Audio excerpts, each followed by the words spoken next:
पहला जो नाम जप ना करके केवल स्वार्थ के कार्यों में रत रहता है, कुछ भी कर ले विपत्ति भोगनी पड़ेगी। दूसरा, जो अपने शरीर को ये अंदर बैठे हुए शैतानों के हवाले समर्पित कर देता है, उनकी गुलामी स्वीकार कर लेता है, काम क्रोध लोभ मोह मद मत्सर इनको शासन में नहीं लेता, उसको जीवन भर विपत्ति भोगनी पड़ेगी, शारीरिक मानसिक लौकिक पारलौकिक। तीसरा, जो मृत्यु की तैयारी नहीं करता उसे विपत्ति ही विपत्ति भोगनी पड़ेगी। मृत्यु की तैयारी कई बार चर्चा हो चुकी है। मृत्यु की तैयारी, यहां जीने की आशा में सब लगे हुए हैं, लेकिन मृत्यु की तैयारी कौन कर रहा है? वही जो गुरु कृपा पात्र है, वो मृत्यु की तैयारी कर रहा है। नहीं, सब बैंक बैलेंस की तैयारी कर रहे हैं, सब नाना प्रकार के भोग इकट्ठे करने की तैयारी कर रहे हैं। तुम्हारे बाप बाबा तुम्हें इतना कमा के नहीं देंगे कि तुम बैठे बैठे खाओ, तो तुम कमा के जब इतना जाओगे ना, तो ये बैठे बैठे इतना उपद्रव करेंगे कि जेल जाएंगे, नरक वाले काम करेंगे। नहीं, ये सुधरेंगे।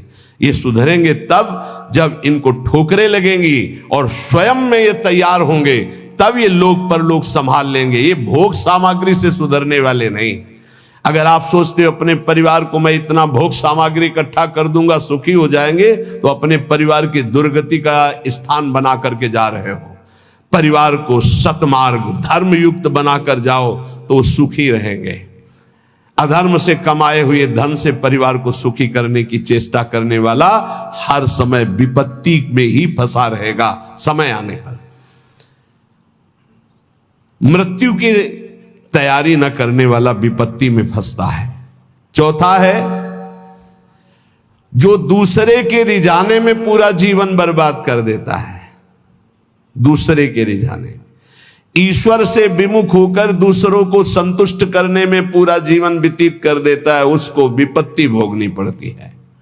पांचवा, जो सतोगुणी भोजन, सतोगुणी वार्ता, सतोगुणी कार्यों को छोड़कर राजसिक और तामसिक भोजन करता है, राजसिक तामसिक क्रियाएं और वार्ता करता है, उसे विपत्ति भोगनी पड़ती है। छठवां, जानते हुए अपने दोषों का समर्थन करता है और दूसरे को निंदास्पद शब्दों से संबोधन करता है। बड़ा विचित्र समय आ गया है। कल एकांतिक में कह रहे थे कि हजारों लोग जिस बात को आप मना करते हैं उसका सपोर्ट कर रहे हैं, तो फिर हम उसी बात को मानेंगे जिसे हजारों लोग, तो हजारों लोग गलत करें तो वो गलत को गलत नहीं बोलोगे, सपोर्ट करने लगोगे। हजारों गलती कर रहे हैं तो तुम उसी गलती को सपोर्ट करोगे। हजारों शराब पी रहे हैं तो तुम शराब को सही मानोगे। हजारों मांस खा रहे हैं तो तुम आप उसको सही का निशान दे दोगे। हजारों व्यभिचार कर रहे हैं तो तुम सही का निशान दे दोगे। तुम्हारी बुद्धि भ्रष्ट हो गई। धर्म शास्त्रों के विरुद्ध आचरण करने वाले चाहे करोड़ों हो जाएं तो भी उसका विरोध होता रहेगा। अगर अंदर से आप विरोध करोगे तो निकल जाओगे दुर्गुणों से। यही बात कह रहे हैं, अपने दोषों का समर्थन करने वाले की दुर्गति होती है, विपत्ति में फंसता है। भगवान कह रहे त्यागा शांतिरंतरम, और उपदेश दिया दे रहा भोगा शांतिरंतरम। शास्त्र सम्मत जगत गुरु भगवान श्री कृष्ण की बात से बढ़कर किसकी बात होगी? ब्रह्म ऋषि जन भगवान की ही तो दी हुई बातों का अनुभव करके बोलते हैं। ये कौन सी रीति चल गई है? मनमानी आचरणों को साधना कहा जाता है। अपने दोषों का समर्थन करके उसे कहा जाता है वो पुराने जमाने की बातें थी, अब ये बातें माननी पड़ेगी। नहीं, ये 6 बातें जिनमें हैं उनको विपत्ति भोगनी पड़ेगी। करते सुख के लिए परिणाम दुख मिलता है। जो आनंद की प्राप्ति करना चाहते हैं वो जगत में नहीं है, वो प्रभु में है। इसलिए सहनशील बनो।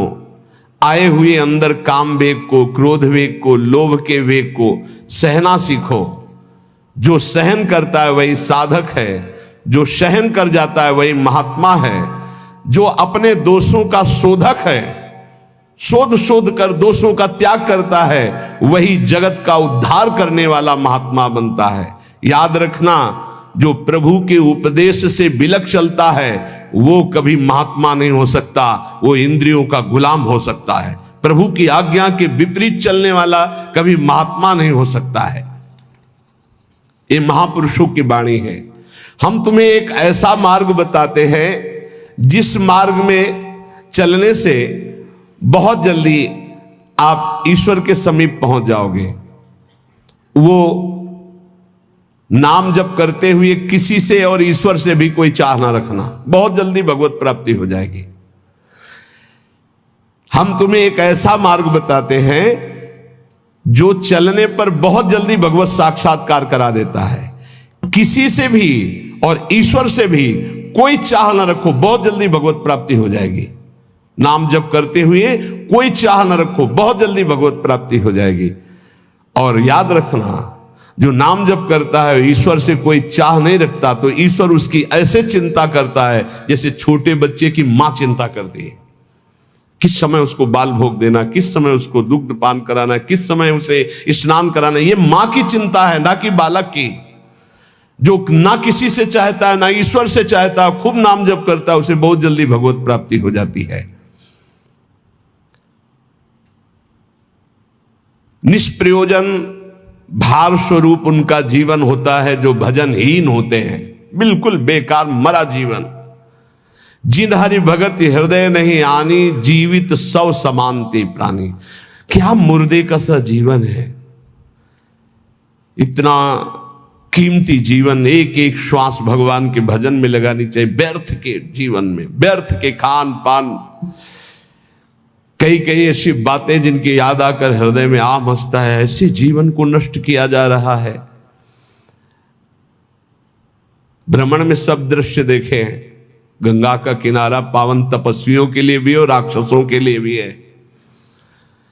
जो पावन स्थान तप के लिए है, वहीं राक्षसों के दंडकारण्य में तपस्वी भी तपस्या करते थे और राक्षस भी रहते थे। दोनों का व्यर्थ जीवन, निरर्थक जीवन, जो अपनी वासनाओं की पूर्ति के लिए दूसरे जीवों को तड़पा तड़पा के, फिर काल उनको तड़पा तड़पा के मारता है, सांस लेने का अवसर नहीं देता। इसलिए निष्प्रयोजन भार स्वरूप मानो जीवन मत जियो। कीमती जीवन है। जिनका भोजन पवित्र है, उनके विचार पवित्र हैं, वही एकांत में ईश्वर अर्पण बुद्धि से अपने समय को व्यतीत करते हैं। कार्य करते हुए एकांतिक अर्थात अंदर चिंतन चल रहा है, ईश्वर अर्पण। सात्विक भोजन भूख की अपेक्षा कम खाओगे तो भजन बहुत जोर का होगा। लौकिक प्रतिष्ठा बढ़ने लगे तो भगवान से प्रार्थना करो कि आपका स्मरण न छूटने पावे, लौकिक प्रतिष्ठा में महत्व न होने पावे। जानबूझकर सुख सुविधाओं का त्याग करके जितनी कम वस्तुओं का सेवन कर सको, कम पैसे वाली वस्तुओं का, उतना ही तुम्हारा ईश्वर के प्रति प्रेम बढ़ेगा। ईश्वर इच्छा को जानने वाला ही महात्मा होता है। जोई जोई प्यारो करे सोई मोई भावे, मेरे प्यारे की क्या इच्छा है ये महात्मा जानता है। अन्याय से प्राप्त वस्तुओं को पाने वाले के सारे करण पाप लिप्त हो जाते हैं। अंतःकरण, बुद्धि, मन, चित्त, अहंकार, वो इच्छा ना होने पर भी दूषित अन्न के कारण पाप इच्छा प्रकट होकर उससे पाप कराती है। जो घूस लेता है, अन्याय पूर्वक निर्णय करता है, ऐसों का धन उनके परिवार को नष्ट कर देता है और उनका किया हुआ दान जिसके पास जाता है उसकी अंतःकरण की वृत्ति को नष्ट करके पाप आचरण करवाता है। इसलिए भगवत मार्ग में चलने वाले उपासकों को घूस लेने वालों से जो प्रतिग्रह दान लेना है उनसे बचे। खूब खुली बात है। ये जो अन्याय अधर्म करना पैसे के बल से सीख गए हैं, अपने पद का दुरुपयोग, ऐसे लोगों से जो दान लिया जाता है, ऐसे लोगों से जो अर्थ लिया जाता है, वो केवल पाप विचार बढ़ाता है, पापाचरण बढ़ाता है। इसलिए बहुत सावधान। देखा महाप्रभु चैतन्य देव से जब महाराज प्रताप रुद्र बड़े महाभागवत थे, उनके दर्शन करने की बात सामने रखी गई कि वो दर्शन करने आना चाहते, तो उन्होंने कहा तुमने क्या समझ रखा है, एक मैं वीतराग सन्यासी, में राजा के दर्शन के उनके लिए दरबार में जाऊं या उनको यहां बुलाऊं, मुझे क्या आवश्यकता है? नहीं, राज दर्शन भी निषेध। ऐसा जो उपासक चाहता है कि मैं सच्चे भाव से भगवान के मार्ग में चलूं, तो पाप कर्म करने वालों से, उनके द्वारा दी हुई वस्तुओं से बहुत दूर बच करके, भूखे रह जाओगे तो ठीक है, उनका अन्न न जाने पावे। ईश्वर भक्त अदृश्य परमात्मा की इच्छा का अनुमोदन करता रहता है और वह देखता रहता है कि मृत्यु हर समय हमारी प्रत्येक श्वासों को गिन रही है। इसलिए वो सर्वांग सुंदर होने पर भी अपने शरीर का राग नहीं रखता और तपश्चर्या के द्वारा, शरीर के द्वारा भगवान को प्राप्त कर लेता है। ईश्वर के सिवा दूसरी कोई भी वस्तु मिलेगी वो टिकाऊ नहीं होगी, परिवर्तनशील होगी, नाशवान होगी। मनुष्य जीवन प्राप्त करके ईश्वर को प्राप्त करना ही खास वस्तु प्राप्त करना है। बाहर से निर्धन देखने वाला उस नाम जापक को नहीं जानता कि कितना बड़ा धनी सर्वलोक महेश्वर भगवान को अपने अधीन किए रहता है, जो निरंतर नाम जप करते हुए बाहर से निर्धन रहता है। तुम बाहर से निर्धन दिखते हुए अंदर से महान धनी हो यदि नाम जप करते हो, और ये बाहर से जो धनी दिखाते हैं अंदर से खोखले हैं, इनके पास अहंकार गर्व के सिवा कोई सच्चिदानंद बात नहीं है। इसलिए ईश्वर का अवलंबन अर्थात भगवान की शरणागति, ऋषि मुनि भक्त जनों के द्वारा जो दिए गए वचन, उनका मनन, खान पान पवित्र जगह से, हिंसा और निंदा करने वालों से बिल्कुल बचो, उनका कोई भी शब्द या भोजन या संग ना आने पावे, निषिद्ध विषयों से दूर रहो, कुछ भी भोगने की इच्छा उठे उसको दबाकर रौंद डालो। ये तब भगवत प्राप्ति की योग्य बनता है। जो महात्मा आचार विचार परायण होकर धर्म में चले हैं उन्हीं के अनुसार चलो। सत्कार्यों में स्थिति प्राप्त करने के लिए उन महात्माओं का अनुसरण अत्यंत आवश्यक है। इस जगत में प्रभु के समान कोई सच्चा सहायक नहीं है। मूर्तिमान प्रभु के सहायक स्वरूप ये महापुरुष जन है, इन्हीं का आश्रय ले लो, इन्हीं के पीछे चलो तो सतमार्ग का दर्शन हो जाएगा। सतमार्ग पर चलाने के लिए ही पहली पीढ़ी जो हमारे गुरुजनों की है उसका अनुसरण करना है। महाजनों गतेन सपंथा, संसार केवल फंसाने वाला है, महापुरुष ही केवल मुक्त करने वाले हैं। कल एक भगत कह रहे थे, हमारे पिताजी ने कसम खवाया कि वृंदावन गए तो तुम्हें हमारी कसम है, हमारा मरा मुख देखोगे। कसम का मतलब ये। बोले आपको गाली देते हैं। हम कहा धन्यवाद, कम से कम गाली दे रहे, साफ तो नहीं दिया। दक्ष ने साफ दे दिया नारद जी को, नारद जी को साफ दे दिया। कब? जब उनके पुत्रों को बाबा जी बना दिया। भगवान के मार्ग में जब प्रशस्त कर दिया दक्ष के पुत्रों को, तो दक्ष जी ने जल हाथ में लिया। जब नारद जी गए तो ये नहीं पूछा कि क्या हालचाल, कहा मैं साफ देता हूं, हमारे पुत्रों को भगवत मार्ग में लगा दिया, तुम 2 घड़ी से ज्यादा कहीं जिंदगी में टिकी ना पाओ। 2 घड़ी का मतलब होता है 48 मिनट। बोले इतने में तुम बहुत बड़ा काम कर देंगे, 48 मिनट में तुम बाबा जी बना देंगे भगवत मार्ग के पति। बोले आपके प्रवचन सुनकर हम माला जप करते हैं, बाणी पाठ करते हैं, थोड़ा तिलक लगा लेते हैं वृंदावन की, तो वो कहते हैं हमारे लड़के को बर्बाद कर दिया इस नाम लेके। तो बात सही है, जो अपनी श्वासों को व्यर्थ में बर्बाद करते हैं, शराब पीते हैं, मांस खाते हैं, बेविचार करते हैं, गंदे आचरण में चलते हैं, क्या कैसे माता पिता हैं इस बात के लिए राजी हैं कि मेरा बेटा नरक जाए? इस बात के लिए राजी कि मेरा बेटा गलत आचरण करे, और वही शराब पी के जब आवे तो 2-4 मुझे थप्पड़ मार के घर से बाहर करे? ये आचरण? अगर माता पिता को भगवान मानकर उनकी सेवा करो। वो कह रहा था कि आप अपराध भर हमको ना बोध कराएं, तो एक बार अंदर से इच्छा है कि अपने बाप को उठा के पटके और खूब धुलाएगा। तो तो हम कहा अगर हमें मित्र मानते हो तो एक शब्द भी कटु मत बोलना। गुरु मानते हो कि नहीं वो तो तुम जानो, दोस्ती के लिए तो हम हाथ फैलाते हैं, हम हित मित्र हैं। अगर हमें मित्र मानते हो तो ऐसे माता पिता के रोज पैर छुओ, उनमें भगवान की भावना करो और मेहनत करो, लेबरी करके भी कमाओ और उनको खवाओ पियाओ, और वो जब हमारी निंदा करें तो कान में अंगुली डाल लो और अपने सतमार्ग में चलो। बड़ा विचित्र समय है। जो माता पिता प्रथम गुरु कहे गए हैं, भगवान के मार्ग में चलाने वाले या सतमार्ग में चलाने वाले या संसार में कदम हमारे जो बढ़े, धन्य है वो माँ जो अपने रक्त को दुग्ध बनाकर मुझे पान कराकर इतना बड़ा किया। धन्य है वो पिता जो मेहनत करके हमको पढ़ाया लिखाया। अब वो चाहे जितना कड़ुआ बोले, हम उसे भगवान की तरह पूजेंगे। सबको ये मानना चाहिए। उनकी वृद्धावस्था वो कुछ भी बोल सकते हैं, बड़े लोग हैं, हमें उनकी सेवा करनी और सतमार्ग में चलना है। तो यहां कह रहे कि महापुरुषों के सिवा अपना कोई सतमार्ग बताने वाला नहीं, इसलिए संतों की बात को मानना चाहिए। वो अहेतुकी मित्र हैं, तुम्हारा अमंगल नहीं कर सकते हैं। इस जगत में प्रभु के समान कोई सच्चा सहायक नहीं, और प्रभु ही महापुरुषों के रूप में प्रेरित करते हैं आकर के अपने मार्ग को।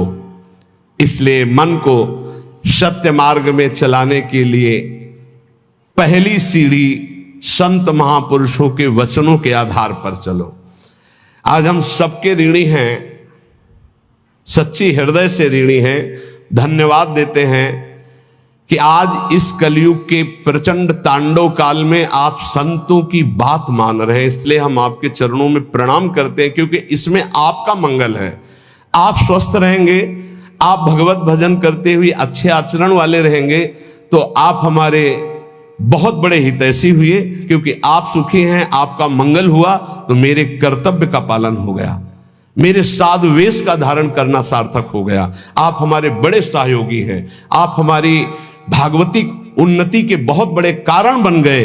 क्योंकि हम धन्यवाद के पात्र तभी बनेंगे जब हमारी बात को मानकर आप धन्य हो जाएंगे। हमारा कल्याण हो गया, हमारा मोक्ष हो गया तो बहुत छोटी बात है। अगर हमारी बात से आपका कल्याण न हुआ तो हमारी बात की बात क्या रहेगी? तो हमारी बात को सार्थक और समर्थ बनाना आपका कर्तव्य है। यदि आपने अपने कर्तव्य का पालन किया तो मेरे कर्तव्य का अपने आप पालन हो जाएगा कि मेरा साधु वेश धारण करना, मेरा जीवन धारण करना, मेरा भजन करना, मेरा सतमार्ग में चलना सार्थक हो गया। हमारे देश के यदि 2-4 हजार लोग भी कुमार्गगामी प्रवृत्तियों को छोड़कर भगवत मार्ग में चल रहे तो हृदय से आशीर्वाद देता हूं। आशीष देने के लिए तपस्या की जरूरत नहीं होती। मां अपने बच्चे को आशीष देती तपस्या से नहीं, दुलार से। आप स्वस्थ रहिए, आपकी बुद्धि स्वस्थ रहे, आपके जीवन का परम लक्ष्य भगवत प्राप्ति आपके हाथ में आवे, आप कभी गलत आचरणों में ना फंसे।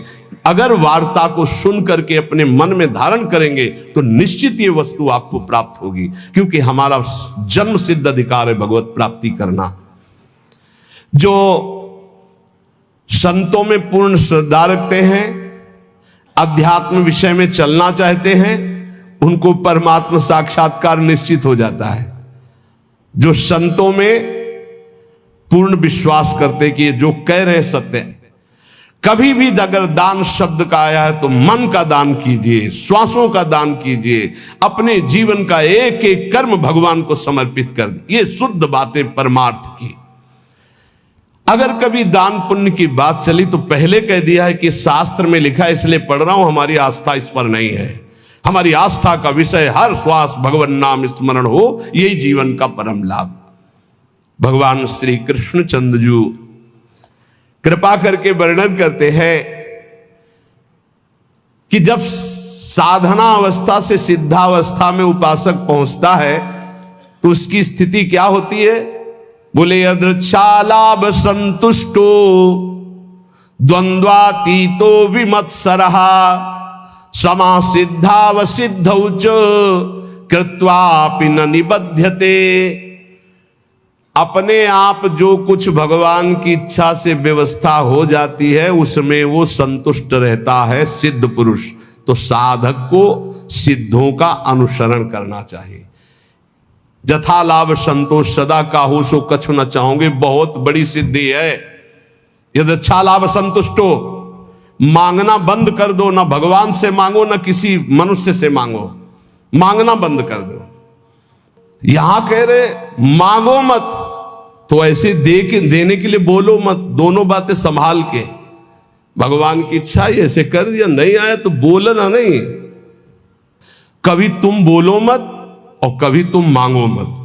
ऐसे बोलने से अपराध लगता है और ऐसे मांगने से अपने इष्ट की निष्ठा जाती है। और बोल दिया तो कर्जा समझ लेना, और मांग लिया तो आश्रय छूट गया, ये बात समझ लेना। दोनों को अपनी अपनी निष्ठा में रखना है, ना मांगना है और ना देने के लिए बोलना है।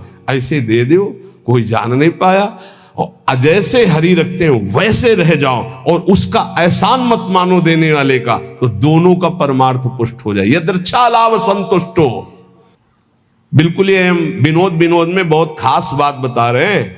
कभी संतों से, कभी भगवान के सामने, कभी ऐसे जैसे एक आए थे कि हमने कहा था कि हे हनुमान जी, हमारा काम हो जाएगा तो आपको मंदिर बनवाएंगे। तो काम तो हो गया महाराज, मंदिर नहीं बन रहा तो हमारी दुर्गति होगी। हमका पक्की, इसमें पक्की, इसमें कच्ची नहीं होगी।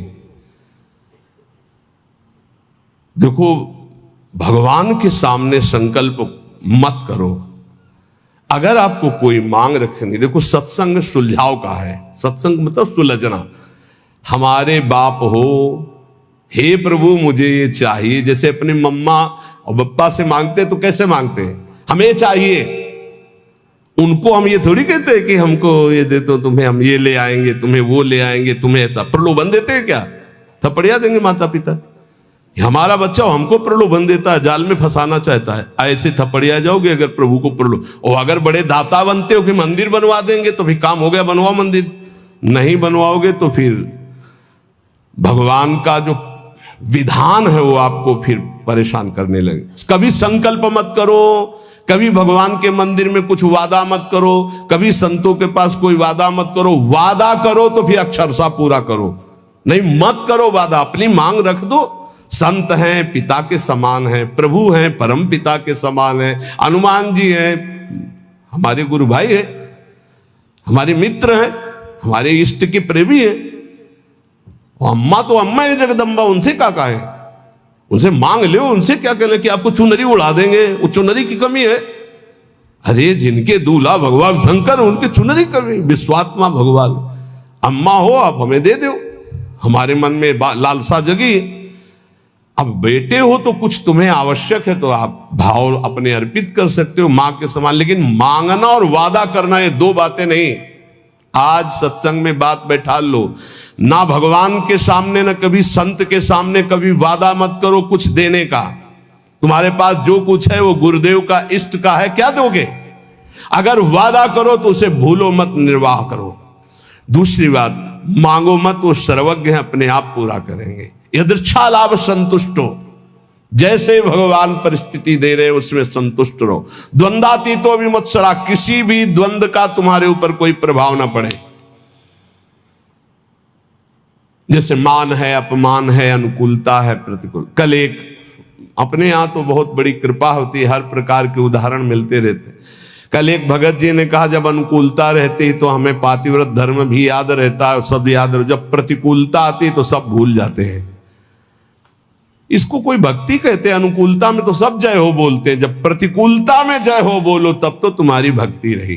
द्वंद्व आती तो अनुकूल प्रतिकूल, मान अपमान, लाभ हानि, दुख सुख में बराबर जिसका भाव रहता है वो सिद्ध महापुरुष होता है। साधक को बराबर भाव रखने की चेष्टा करनी चाहिए।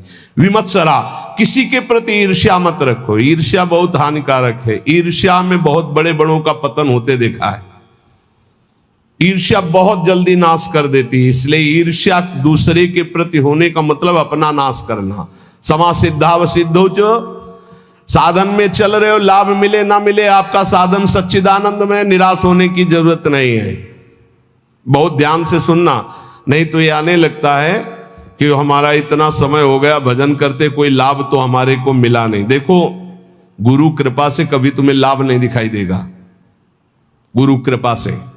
और जब लाभ दिखाई देने लगे तो जान लेना अकृपा आ गई है। क्यों? अहंकार के बिना लाभ का अनुभव नहीं होता। जब अहंकार आता है तब लगता है मेरे में सद्गुण आ गया, और जब दैन्यता आती तो बड़े बड़े सिद्ध महापुरुषों को देखा, कभी उनको यह अनुभव नहीं होता मैं प्रेमी हूं, मैं भागवती हूं। जितने महापुरुषों की वाणी आप पढ़ के देख लीजिए, अहंकार रहित महापुरुष तो अपने को अधम, तुच्छ, नीच, मूढ़, कामी यही शब्द बोले अपने लिए। जब अपने में आ जाए कि मैं निष्कामी, मैं महात्मा, मैं सिद्ध, मैं तो जान लेना अहंकार जागृत हो गया है। और ये भगवान की कृपा से नहीं होता है, अकृपा से होता है। इसलिए समा सिद्धा व सिद्ध हुआ। चाहे ऐसी स्थिति दिखाई दे कि हमारे में कुछ लाभ आ गया है, या चाहे दिखाई दे कुछ लाभ नहीं आ गया है, ना फूलो ना भूलो, सम रहो। समः सिद्धा व सिद्धौ च, दोनों में समान भाव रखो। चक्रत्वापि न निबध्यते, वो कभी इस माया में बंधता नहीं है।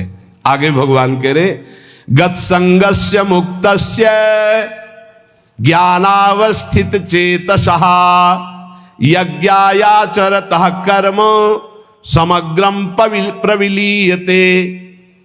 किसी के भी संग का कोई भी रंग ना चढ़ने पावे, उसे सिद्ध पुरुष कहते हैं। जित संग दोषा, चाहे वो घोर पापी हो, नीच हो, व्यभिचारी हो, दुराचारी हो, नाना प्रकार की भोग सामग्री बहिर्मुख पुरुषों का सब कोई फर्क नहीं, वो अपने रंग में है। जो रही मुत्तम प्रकृति का कर सकत कुसंग, चंदन विष व्यापत नहीं लपटे रहत भुजंग। क्यों? क्योंकि वो परमात्मा भाव में स्थित है। गत संगस्य मुक्तस्य, वो मुक्त हो चुका है, इसलिए कोई भी संग उसके ऊपर प्रभावित नहीं है। मुक्त महापुरुष की पहचान होती है। कोई भी संग उसके ऊपर प्रभाव नहीं डाल सकता। काम का, क्रोध का, लोभ का, मोह का, मद का, मत्सर का कैसा भी संयोग आ जाए उसके ऊपर कोई प्रभाव नहीं। स्वात्मा रामम विषय मृत तृष्णाम भ्रमयति। मुक्त पुरुष कभी विषय मृत तृष्णा में भ्रमित नहीं होता। कैसी भी क्रिया का संयोग बन जाए, कैसे भी पदार्थ का संयोग बन जाए, कैसी भी घटना आ जाए, कैसी भी परिस्थिति आ जाए, कैसी भी व्यक्ति के सामने उपस्थिति हो जाए, उसके ऊपर कोई फर्क नहीं पड़ता। गत संघर्ष है। जो बांधने वाला है जन्म मृत्यु का बंधन है, वो देहाभिमान है, वो उसका नष्ट हो चुका है। इसलिए किसी भी तरह का कोई भी विकार उसके अंदर हावी होता ही नहीं है। इसी स्थिति को कर्माणि श्रुति बोधितान नितराम कुर्वन्तु कुर्वन्तु मां गूढ़ाश्चर्य रसास्रगादि विषयान गृह्णन्तु मुंचन्तु वा। वो भोग की सामग्री के बीच में भोग में दिखाई दे रहा है, लेकिन वो भोग में नहीं है। वो कर्म करते हुए भी कर्म से रहित है। वो देखते हुए भी देखता नहीं, सुनते हुए भी सुनता नहीं, बोलते हुए भी बोलता नहीं, खाते हुए भी नहीं खाता है, क्योंकि वो मुक्त महापुरुष है, देहाभिमान रहित है। लोक संग्रहार्थ उसके धर्म कार्य हो रहे हैं, लेकिन उनका कोई फल नहीं है। वो असंग है। क्यों? बोले मुक्तस्य है, वो मुक्त पुरुष है। तो साधक को इसका अनुसरण करना है। किसी का प्रभाव हमारे ऊपर तब नहीं पड़ेगा जब हर समय हमारे अंदर भगवत चिंतन चलेगा। राधा राधा राधा राधा, अब कोई फंसा नहीं सकता। नाम जितना धीमे होता चला जाएगा उतना गाढ़ चिंतन विषयों को होने लगेगा। नाम छूटेगा, क्रिया बन जाएगी। 1 सेकंड लगता है अपहरण करने में बुद्धि को। इन विकारों ने इतना अधिकार जमा रखा, 1 सेकंड में बुद्धि को अपहरण कर लेंगे, जो निर्णय ही नहीं कर पाएगी। नाम न छूटने पावे। असंगो अहम पुरुषः, मैं असंग हूं, ना कभी कोई मुझे बांधा था, ना कोई बांध सकता है। यह अनुभव हो जाता है सिद्ध महापुरुष को। किंतु असंग होते हुए उसने संग जिसने कर रखा है शरीर का, इंद्रियों का, मन का, बुद्धि का, अब उसके ऊपर प्रभाव पड़ेगा पदार्थ का, परिस्थिति का, व्यक्ति का, घटना का, सुख का, दुख का। और जिसने शरीर, इंद्रिया, मन, बुद्धि से अपने को असंग देख लिया, उसके ऊपर कोई प्रभाव नहीं पड़ेगा। उसे ही मुक्त पुरुष कहते हैं। कोई मेरी मनचाही करे या मेरे मन के विरुद्ध करे, कोई फर्क नहीं पड़ता। किसका? जो शरीर, इंद्रिय और मन से अलग हो चुका है। अलग क्या हो चुका है? वो तो अलग था ही। हाँ, अनुभव हो गया जिसको ऐसा। चाहे अकेला बैठा हो या हजारों के बीच में, शरीर स्वस्थ हो या रोगी, भोग बाहुल्यता हो या किंचन, मनचाही हो या मन के विरुद्ध, कोई फर्क नहीं पड़ता उसमें। गत संगस्य मुक्तस्य। क्यों? क्योंकि वो अपने स्वरूप में स्थित है। वो किसी क्रिया या शरीर या मन या बुद्धि या चित्त या अहंकार या इंद्रियां, कामना, ममता कुछ नहीं उसके हृदय में। लेकिन साधक के हृदय में सब होता है, साधक के हृदय में सब होता है, पर होते हुए भी वो नाम जप के द्वारा प्रवीण हुई बुद्धि के द्वारा अपने को बचा लेता है। मुक्त पुरुष की पहचान है कि वो विविध प्रकार के भोगों के बीच में रहते हुए भी किंचन मात्र विक्षिप्त नहीं होगा, किसी भोग का उसके ऊपर कोई प्रभाव नहीं पड़ेगा। ज्ञानावस्थित चेतसा, क्योंकि वो ज्ञानावस्थित हो गया है, वो अपने चेतन स्वरूप आत्म स्वरूप में स्थित हो चुका है, भगवत स्वरूप को प्राप्त हो चुका है। और साधक का कार्य है इस जड़ शरीर से अपना संबंध अलग मानकर भगवत स्वरूप में स्थित होना। यज्ञायाचरतः कर्म समग्रम प्रविलीयते, उसके जितने कर्म है सब अकर्म होते रहते हैं, कोई फल देने वाले नहीं होते। जितने भी कर्म है कि वो कर्ता भाव से रहित, अहंकार रहित, स्वाभाविक हो रहा है, यंत्रवत हो रहा है। साधक ऐसा नहीं होता है, वो कर्ता होता है। अब उसको क्या करना है कि वो ना फंसे, हर कर्म भगवान को अर्पित करना है। अगर भगवान को कर्म अर्पित कर दिए तो वो भी अकर्म हो गए, वो फल देने में समर्थ नहीं होते। आगे आएगा समझ में। ब्रह्मार्पणम ब्रह्म हविर ब्रह्माग्नौ ब्रह्मणाहुतम ब्रह्मैव तेन गंतव्यम ब्रह्म कर्म समाधिना। कर्ता, करण, कर्म, ये तीन हैं। कर्ता जो कर्म करने वाला है, करण जिनके द्वारा होता है, और जो होता है उसे कर्म कहते हैं। कर्ता, करण, कर्म, इन तीन के द्वारा बंधन प्राप्त हुआ है। न करता रहा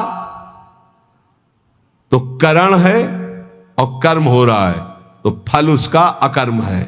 जैसे इंजन बंद कर दे और ढलान में गाड़ी छोड़ दे तो न पेट्रोल का खर्चा होगा, वो अपने आप चलती चली जाएगी। इंजन बंद है, बस ऐसे समझ लो।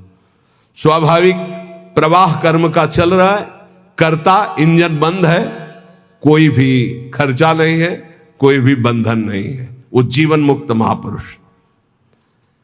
कर्तापन रहेगा तो कर्म का भोग भोगना पड़ेगा, अवश्य में भोक्तव्यम कर्तम कर्म शुभाशुभम। कर्तापन रहेगा तो कर्मों का संचय होगा, उसका भोगना पड़ेगा। कर्म भोगने के लिए जन्म लेना पड़ेगा, जन्म मरण चलता रहेगा। कैसे नष्ट होगा कर्ता भाव? एक होता है ज्ञान से नष्ट होता है, एक होता है भगवत भाव से। हर कर्म बड़ी प्रवीणता पूर्वक भूलो मत, प्रभु को समर्पित कर दो, बच जाओगे, बच जाओगे। नाम जप करो, जो भी कार्य करो, सुबह जगने से लेकर शयन तक पूरे समय को भगवान को अर्पित कर दो। ये भागवत धर्म में बचा लेगा।